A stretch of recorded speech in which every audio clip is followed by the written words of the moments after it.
Once upon a midnight dreary, while I pondered, weak and weary, over many a quaint and curious volume of forgotten lore, while I nodded, nearly napping, suddenly there came a tapping, as of some one gently rapping at my chamber door. "'Tis some visitor," I muttered, tapping at my chamber door. "Only this, and nothing more." Distinctly I remember it was in the bleak December, and each separate dying ember wrought its ghost upon the floor. Eagerly I wished the morrow, vainly I had sought to borrow from my book surcease of sorrow, sorrow for the lost Lenore, for the rare and radiant maiden, whom the angels name Lenore, nameless here for evermore.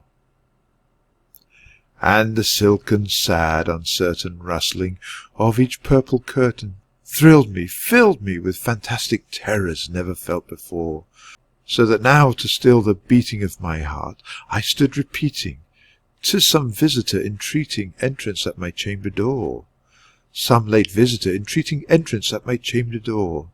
This it is, and nothing more." Presently my soul grew stronger, hesitating then no longer.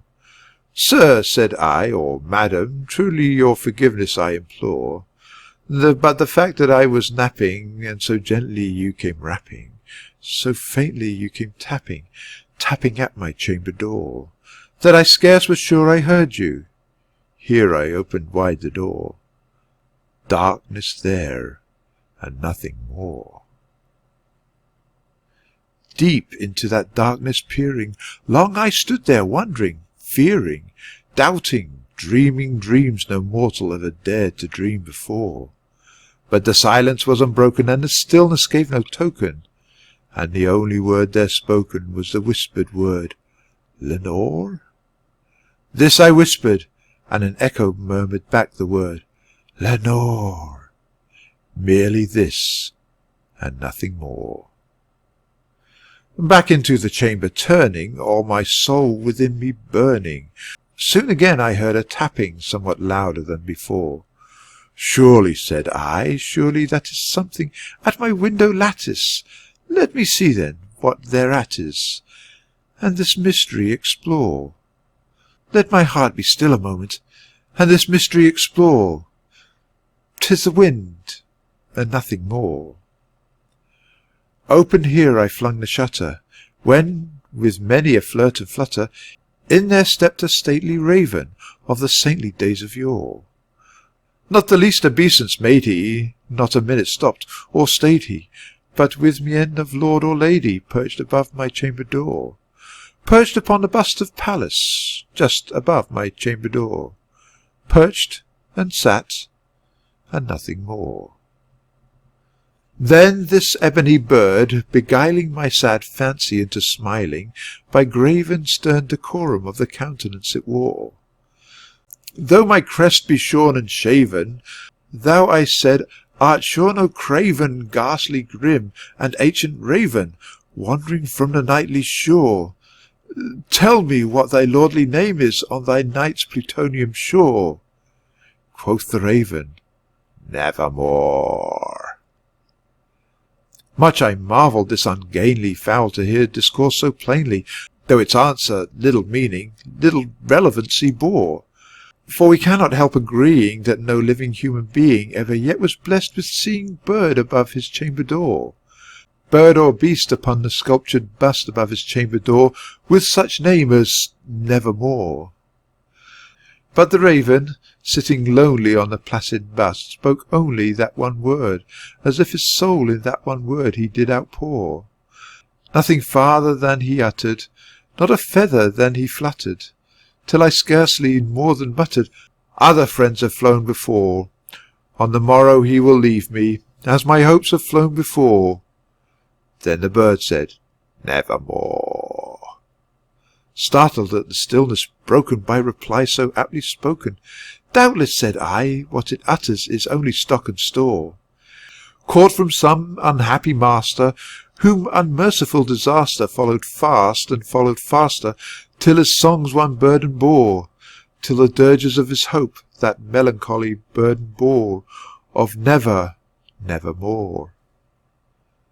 But the raven, still beguiling all my fancy into smiling, straight I wheeled a cushioned seat in front of bird and bust and door.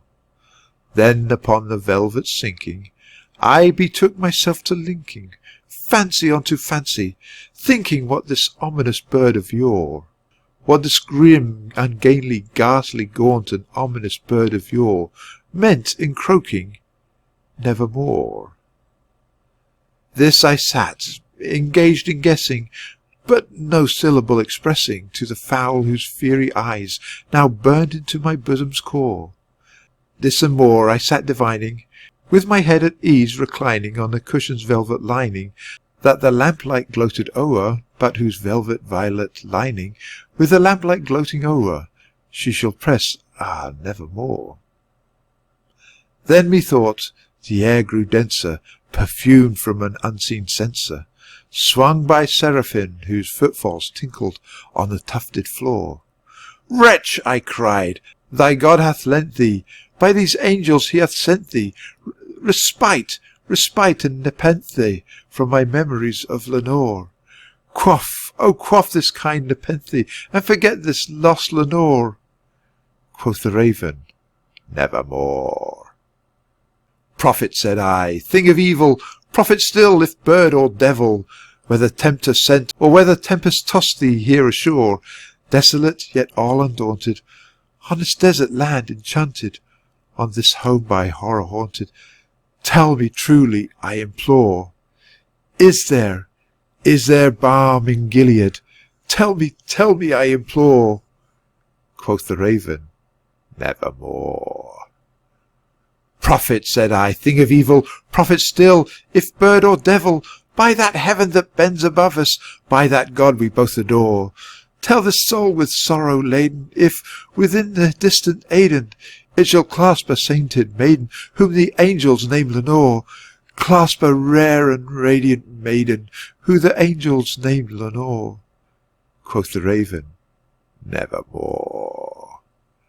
Be that word our sign of parting, bird or fiend, I shrieked, upstarting. Get thee back into the tempest and the night's Plutonian shore. Leave no black plume as a token of that lie thou soul hath spoken. Leave my loneliness unbroken, quit the bust above my door. Take thy beak from out my heart, and take thy form from off my door. Quoth the raven, nevermore.